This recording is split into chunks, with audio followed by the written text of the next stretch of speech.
Welcome to another episode of Random Recommendations. I'm your boy Enigma. And I'm your boy Kwame, and you know what we do. When it comes to them recommendations, we deliver them to you on a plate and we tell you. So you don't have to think about what it is you're going to watch. Just listen to us, and trust me, you're going to enjoy it. We got a doozy for you today. And trust me, you've probably seen a couple of episodes or heard of it. Trust me, we're telling you, go watch the rest of it. And we're talking about that show called... They never let you say the word. I love that shit. That's my favorite shit. Bro, when I first saw that, when I first saw that, and you know when they keep doing it, and even in the first season when the logo is getting bloodier and bloodier as things are getting wet, I was like, it's sick. I'm sorry, it's sick. It's hard. I'll destroy you.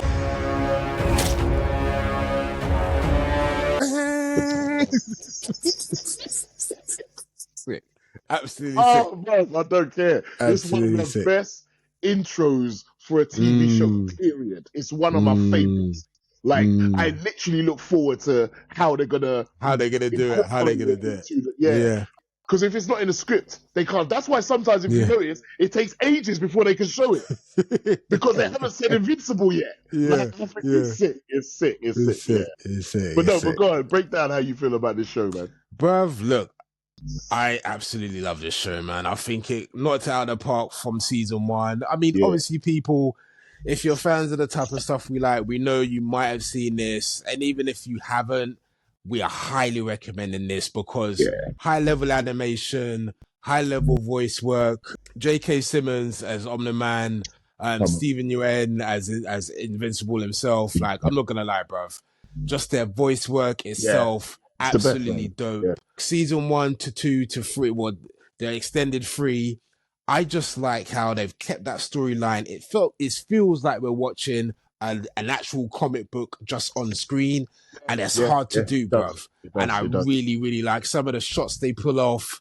Bruv, I absolutely love the show. It's funny you say that, because I must admit, this is going to be like a revelation. And there was a period of time I actually wasn't liking it because I felt like they was dragging things out and it was too long until I actually deeped it. This is literally like a comic book. Yes, we've seen all these comic book movies, but they try and make comic book movies and TV shows like movies and TV shows. This is almost trying to stick to the format of a comic book. So it is delving, like when there's certain episodes where they're not even showing you the main characters for a hot minute, they're focusing on something else, just like a comic book. Whereas when it's TV shows and films, they always find a way to keep the main character in every part of the story. Exactly. But this show doesn't do that. Like sometimes they go off on a think of when Alan is looking for Alan the Alien. I literally knew he was gonna say that. When Alan he's had about 3 spin-off episodes. He's about 3 spin-off episodes. I like that character. He's one of my favorite characters, though. And I just love the fact that man was just getting stronger and stronger. To the level that man had to fake that he got hurt just to get into the prison. Love that shit. I like Seth Rogen's voice for him. Bruv, it's Seth Rogen, voiceover legend, but he's good. I can't lie. We've heard his voice so many times before, but it literally works heavy for this character. I don't know why. It literally works sick for this character. The best voiceovers for me in this is J.K. Simmons. He needs to be 100%. But the fact that he's Omni-Man is fine because it's obviously Omni.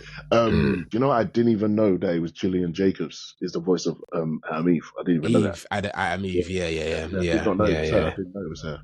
I knew the best is Walter Goggins. I was just that's who I was about to till last. Because I didn't know it was him. I did not know that was Walter Goggins. I didn't know it was him. No, he's sick, bruv. He's actually the best. He might be the best. He's the best. Cecil, it's like Cecil. You're supposed to hate Cecil, but Cecil's actually a bad man. Cecil's a bad man.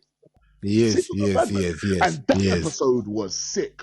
Cecil's backstory. When you find out how he became, how he got. That was hard. And how he got the scar. He burned half his face. That whole episode was sick, bro.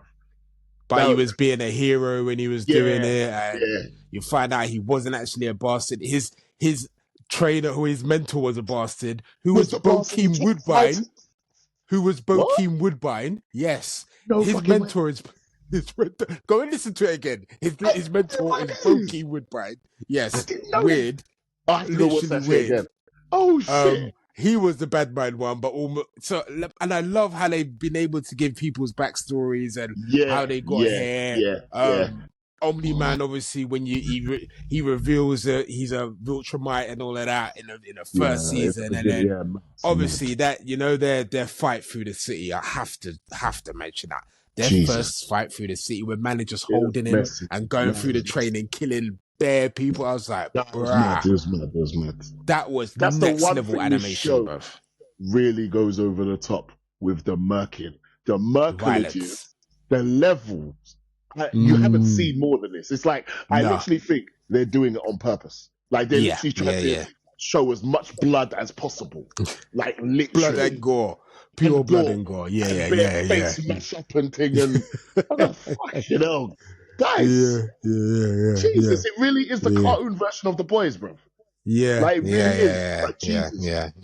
Can I say the funniest voiceover in the whole show, the funniest by far, is Jason Mantzoukas.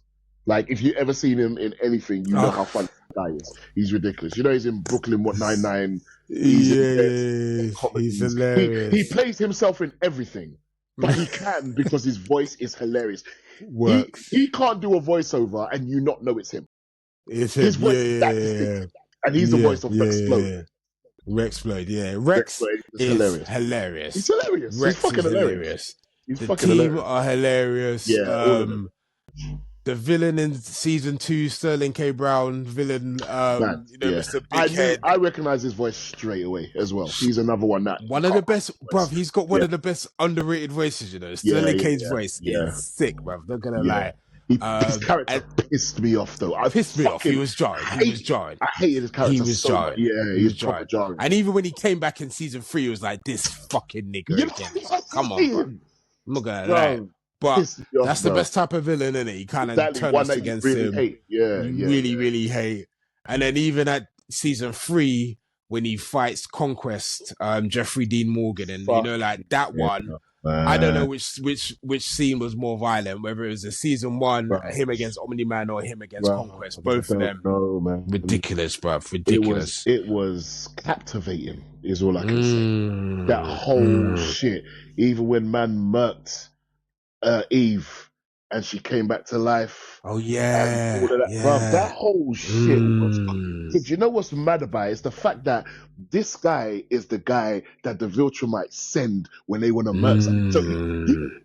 So what I think a lot of us have missed, and this is for all you people that are gonna watch it, just so you're aware. There's a reason it's called Invincible. And the way season 3 ends actually lets you know why it's called Invincible without even telling you why it's called Invincible. Because you got to think, this guy is supposed to be the worst. Invincible kills him. Think about that for a second. There was no way he should have been able to punch this guy up. But when Invincible switches, he actually kills him. Switches. That's mad. Because when I did see it, I was like, he should have lost this fight. Man broke his hand and all this shit bare times, and he still murks this guy. And this guy's hard to beat. That's what I'm saying. He's invincible, bro. We know he's not dead. He's not dead. But anyway, he's not dead. But he's invincible. Like literally, as the name said. How did you feel about Oliver, the brother? I love the character, the little brother. And I know there's more to him because obviously he's from another planet, and obviously. There's more to his story, and I think his story is going to be interesting. I actually was a bit jarred this season because I was actually hoping that Alan the alien and his dad was going to come back. Yes, so I thought it was coming back this season. I'm not gonna lie. So you know what I mean. So you can see the family dynamic again. So I was looking forward to that. That was a bit annoying. I know they're saving it for the next season, but I was like, bloody hell, man, can't they come? But I get it because I guess if my man is punched up this Viltrumite. Because I thought that's what the big fight was going to be. I thought he was going to lose against this guy, and his dad was going to come in and deal with Conquest. Yeah.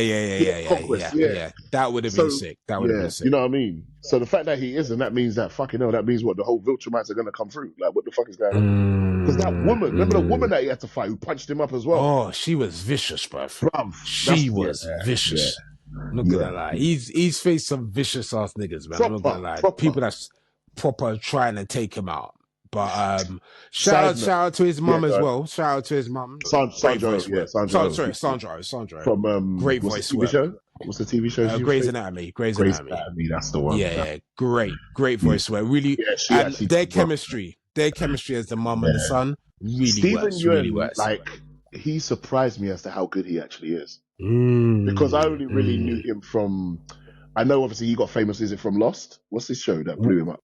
Lost and Walking Dead. Oh, Walking Dead that kind of blew him up. Okay. Yeah. See, I never watched none of them shows, so I only really knew him from Beef. Yes. Remember I told you that Beef. So when I saw Beef, like I was like, nah, he's hard. He's good. There's something I like him. Good actor. Yeah. But yeah, shout out also to Kevin Michael Richardson, who's a legendary voice actor. He's in everything. He's fucking in everything. Yeah. Even if you don't know it, IMDb is like this, bruv. Yeah. Bad man. Yeah. So he's the voice of the Mauler twins, and they are two of my favorite villains. I fucking love them. They're brilliant. It's the fact that neither of them knows which one is the clone. You don't know which one is the copy of the copy. But they're always ready to switch with each other as well. It's so funny. So funny. Yeah. There's some really good characters in this show. But long story short, I really think that this is there was a period of times when I didn't like it. I thought it was being dragged out in certain episodes. But the more it went on, the more I started to like it. The more I liked it. Yeah. And I liked the comebacks. Like the comebacks to certain characters that you forgot about. Yeah. Like Stoneman. Stoneman. Yeah. He's a villain. Originally voiced by Mahershala Ali. No fucking way. In the first season, it's Mahershala Ali. And then I don't know. I can't remember who takes over him, but it's the first season. Titan, that's the character. Titan is voiced by Mahershala Ali. Yeah. The voice cast is ridiculous, but you can tell Seth got on the phone with niggas and was like, "Bruv, just come to you." Like, you know what I mean? Have you seen that shit? Have you seen the show Invincible? Want to play a character? Yes. Yeah. Who am I playing? Literally, nobody said. No one said. Everyone's waiting for that call, bro. You know what I mean? Everyone's waiting for that call, bro. No, it's hard. It's hard, and it's so dope that they keep introducing new villains. Just that one villain, the one who, which also was a point I was going to bring up to you, but I'll leave it out. But basically, remember I was telling you about how they got out of their way to kill black characters? You know, this show does it too, as well, by the way. I don't know if you paid attention. Okay, this show does it a lot. Now, the character I'm talking about, you know, the one, I think the episode's called What Have I Done? It's the one when this guy is just hell-bent on killing Invincible. And he gets charged up. His wife puts these things on his back to charge him up. And he kills the wife and the kid. And the kid, Because do you know who done that voice before you continue? No, who? Aaron Paul. No way. Breaking Bad. Breaking Bad. Aaron Paul. Sounds like him, actually. Sounds like him. You know when he's complaining about Invincible, I hate you, Invincible. You know, Aaron Paul has that voice. A whiny voice. He's got a whiny voice. Yeah. But no, if you notice, obviously his character's white. Do you realize? Do you notice that his sister and her daughter were black?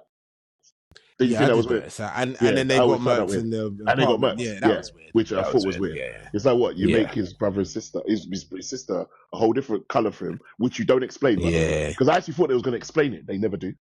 So why did you make her black? Just to kill her. But anyway, that's not the point I'm making anyway.